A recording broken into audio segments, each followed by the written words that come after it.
ছোটবেলায় মানে যখন বই কোরআন শরীফ খোলা থাকতো তখন মুরব্বীরা বলতো না সবাই যে কোরআন শরীফ শয়তানে পড়বে, বন্ধ করে রাখো।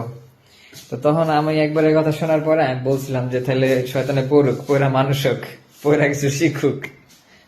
তো এই যে আমি যে চিন্তা ভাবনাটা করছি, এইরকম চিন্তা ভাবনা মানে এখন এটা মনে করে আমার আলহামদুলিল্লাহ বলতে ইচ্ছা করে, কারণ এখনকার পোলাপাইন এরকম চিন্তা করে না।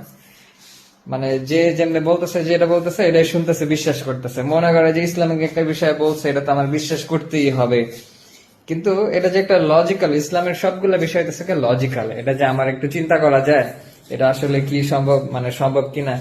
আবার অনেক জায়গায় অনেকে বলে যে জাহানামাজ বিছায় রাখলে শয়তানের নামাজ পড়ে। শয়তানের নামাজ পড়লে এটা শয়তান হলো? তাহলে তো জাহানামাজ বেশি করে বিছায় রাখা উচিত। তো আগেরকার মুরব্বীরা আর কি এরকম বলতো আর কি, যেন মানুষ কোরআন শরীফ, বই, জায়নামাজ এগুলো যেন বিছায় না রাখে।